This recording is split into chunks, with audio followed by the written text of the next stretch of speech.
Welcome back to the channel, guys. I'm BraveX Hero, and today I feel like punching enemies in the face. So you know what that means? We're making Titan builds, but not just one Titan build, a Titan build for each subclass. And I couldn't do this alone. I called up a few other Destiny 2 content creators to help me make this video. So if you enjoyed today's video, you might want to consider subscribing to this channel and also the other content creators' channels. To get this video started off, I'm going to pass it over to GreyGaming.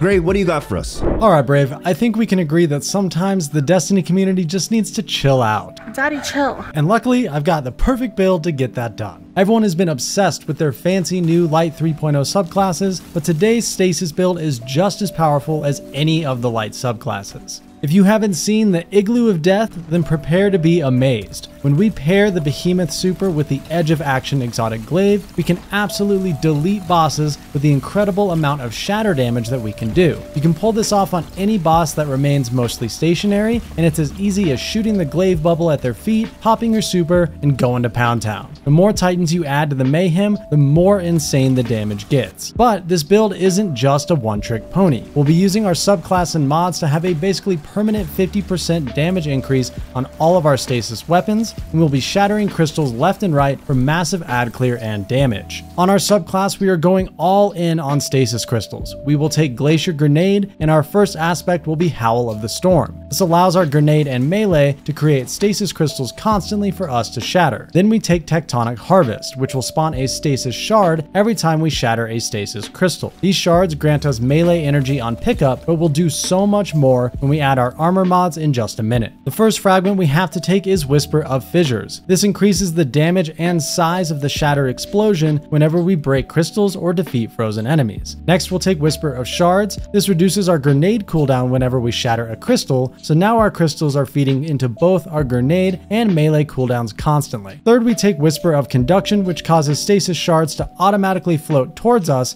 and grants us some nice bonus stats. Finally, we take Whisper of Rending, which makes our kinetic weapons deal increased damage to stasis crystals and frozen targets. This allows our primary weapon to one-tap any crystal for shatter damage on demand. Now, the subclass is already insane, but our exotic armor and mods take it to a ridiculous level. We will use the Hoarfrost Z exotic chest piece. This replaces our barricade with a wall of stasis crystals. It still grants all the benefits of a rally barricade and allows us to place down cover when needed, but also gives us another source of shatter damage and stasis shards. Combined with our grenade and melee, we have a ridiculous amount of stasis crystals on tap at all times. Moving on to our mods, the first and most important mod is Elemental Shards. This allows our stasis shards to act as stasis elemental wells. This is what takes the build to the next level. We will pair that with Font of Might. This grants a 25% increase to all of our stasis weapon damage for 10 seconds whenever we pick up a stasis elemental well. Since our stasis shards now count as wells, we can quite literally have this buff going almost all the time thanks to all of the crystals that we produce. I like to pair this with the mod Elemental Time Dilation,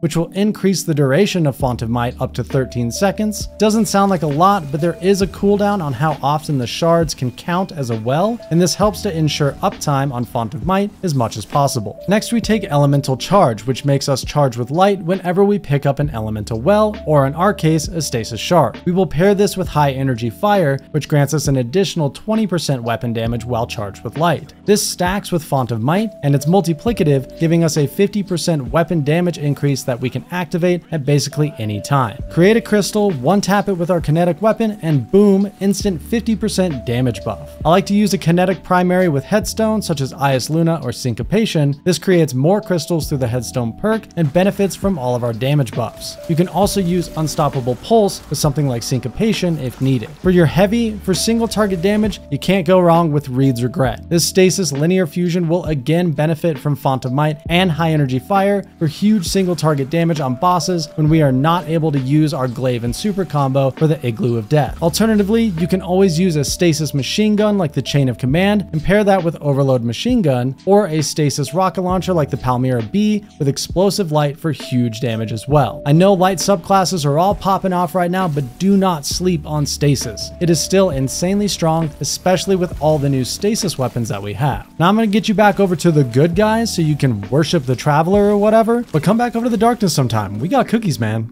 Wow, what an awesome build. I didn't even know you could do that with Stasis Titan. All right, let me see who's next on the list. IronWorker, you're up, man. Ladies and gentlemen, don't be startled. It's still me, your friendly neighborhood ironworker. Brave just convinced me to temporarily hang up my warlock robes and throw on some Titan armor. Why would I ever do such a thing? Well, to teach Titans how to play like a warlock. And the easiest way to do that is just to throw more grenades! In their new Arc 3.0 kit, Titans have this gem, the Touch of Thunder aspect. It's gonna make flashbang pulse and lightning grenades a bit better. But this storm grenade turns into a whole different animal. Instead of just a few zaps of lightning from the storm, a little mini storm spawns out as well and chases targets around the play space. We want that. We want that as often as possible. We want that as strong as possible. And with this Titan like a warlock build, we're going to achieve that without using a single seasonal artifact mod. So no expiration date on any facet of this setup. The first place we're going to turn to is our fragments, and since storm grenades are the main focus, there's a few no-brainers here. Spark of Magnitude. Lingering arc grenades have extended durations. The full duration of our storm grenade is going to go from about 6 seconds to 8 seconds. Then Spark of Shock. Arc grenades jolt targets. Proccing and re-proccing the jolt is going to damage the jolted enemy, and throw lightning bolts towards other enemies in a pretty generous radius. So with damage over time grenades, you're not just going to get one jolt, you'll see multiple occur as damage continues to be dealt. Rolling in perfectly with this, Spark of Ions. Defeating a jolted target will create an ionic trace, which grants ability energy. So, more grenades! Last one, Spark of Discharge, so any arc weapon final blows will also have a chance to create ionic traces. More grenades! For our second aspect, we're going to take Knockout, and hold on to that thought for just a moment because there is a reason for it. For your abilities outside of the Storm Grenade, it really doesn't matter. Run what you like. For your weapons, here again, don't really care.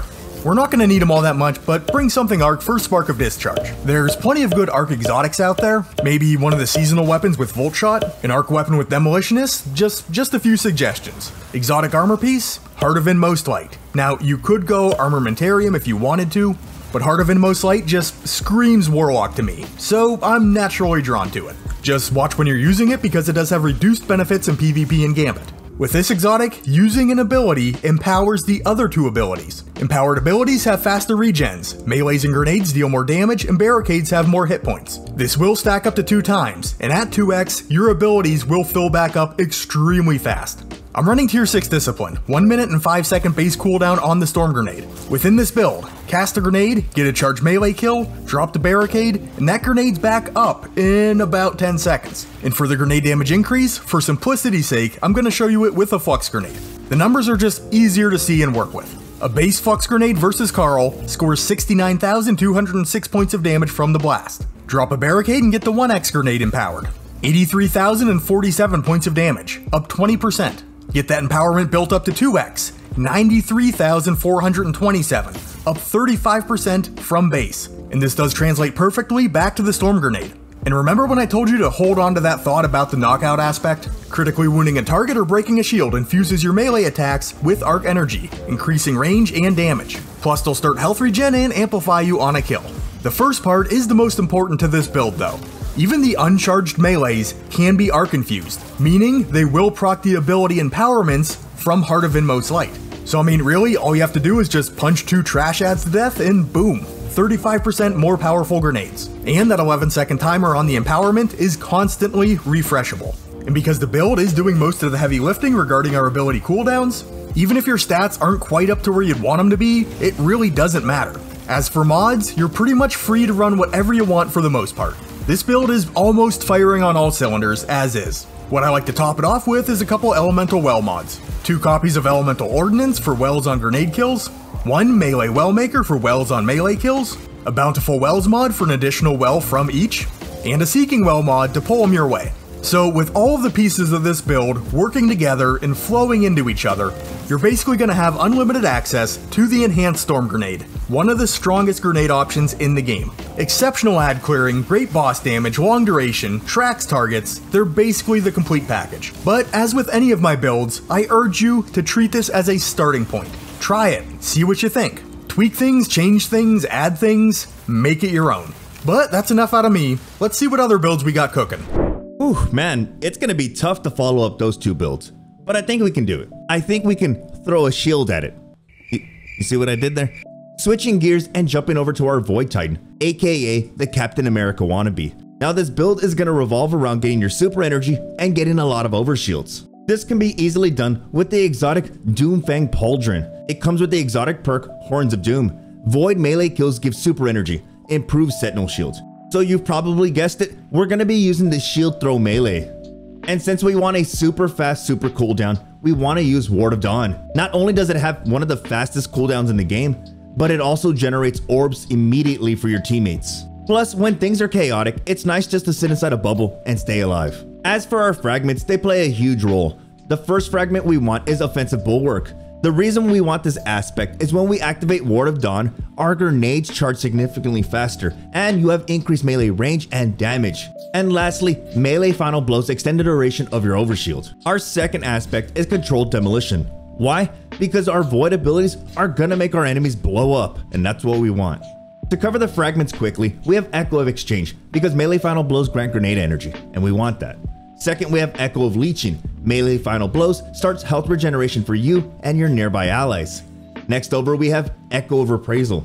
Final blows when surrounded by combatants grants super energy. We're going to be surrounded a lot. Lastly, we have Echo of Starvation. Picking up an Orb of Power grants Devour. Since this build revolves around getting melee kills and grenade kills, we're going to want to use Elemental Ordnance and Melee Wellmaker, both of which create elemental wells when we get melee final blows or grenade final blows. Since we're going to be generating elemental wells, we want to use the mod Elemental Charge. This is going to make us charge with light when we pick up a well.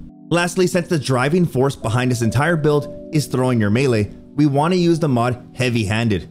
This is going to provide us with melee energy after we throw our shield. And yes guys, we have to be charged with light for this. And to make this build stronger, we need more wells. We need more lemon pledge. So this is where the mod Bountiful Wells comes into play. Since we're going to be getting a lot of kills with our shield throw, we want to use the mod Hands On. We gain bonus super energy on melee kills. And lastly, since we're generating a lot of elemental wells, every time we pick up a well, this will provide us a little bit of ability energy. Now I did pair this with the exotic Monte Carlo for several reasons. Number one, there is anti-barrier auto rifle in the season pass, meaning Monte Carlo can be taken into a legend lost sector. But not only that, when we get a kill with our shield throw, we'll gain an overshield super energy, and we'll also gain the perk Markov Chain ×5. Keep in mind that if you don't have a fully charged melee, no worries, Monte Carlo will help you charge it. With the perk Monte Carlo method, you'll charge your melee when you deal damage with this weapon. As you can tell, just by throwing your shield and getting a couple kills, you'll charge your super immediately. But not only that, since you do want to generate a lot of elemental wells, you want to throw your shield, you want to throw your grenade, you want to do everything you can just to spawn as many wells as possible. And I went solo into the Golgoroth encounter, and I wanted to see how long I was able to survive. And guys, I survived a long time just by doing this. Why? Because I was getting an overshield every time I threw my shield. I think the fastest super cooldown I had was about 30 seconds. I guess this brings a whole new meaning for when Captain America said I can do this all day, because you literally can do this all day. Last but not least, the Solar Titan, which is by far one of my favorite builds for Legend Lost sectors. This build revolves around powering up all your abilities, and just like every hunter in PvP, you use all your abilities at once. Hold up, wait a minute. If you're looking for a powerful ability build and ways to heal after getting kills, this is going to be it. Our exotic of choice is going to be the Heart of Inmost Light, Overflowing Light. Use one ability to briefly improve your other abilities. And the two abilities we're going to be using today is going to be the Throwing Hammer and also Solar Grenades. Both of these abilities are going to be the driving force behind this build. As for aspects, you want to run Soul Invictus for several reasons. Number one, while standing in a sunspot, your abilities recharge faster. And second of all, if you get a group of enemies that want to jump you, when they attack you, they're going to burn in that sunspot. Our next aspect is Roaring Flames. Final blows with your solar abilities or ignitions increase the damage of your solar abilities, and it stacks up to 3 times. Keep in mind that while your Roaring Flames is active, your uncharged melee attacks deal solar damage and scorches targets. It's like a win-win. Now to quickly cover the fragments that synergize so well with this build, we have Ember of Wonder, Ember of Blistering, Ember of Eruption, and Ember of Searing, all of which only benefit this entire build. Since this build revolves around getting kills with your abilities, we want to run Melee Wellmaker and Elemental Ordnance, both of which are going to generate wells when we get kills with our melee or our grenade. And since we are defeating enemies with explosives, we're going to be using Explosive Wellmaker because we want to have more solar wells. And since we're generating so many solar wells, the mod Well of Life is going to be your best friend, especially in Legend Lost sectors. This is going to keep you alive. Now for those who are unaware, Well of Life will only give you a bump to your recovery for a short time, but we want to extend that even further. So we're going with the mod Elemental Time Dilation to extend that recovery even further. And lastly, if I plan on going into Legend Lost Sectors or Grandmaster Nightfalls, I use the mod from the seasonal artifact Inferno Whip. This is strong against unstoppable champions. And the reason this is my go-to build is because I pair it alongside the Arbalest, which is great against anti-barrier champions. And lastly, I run the mod Overload Bow and I pair it alongside a bow.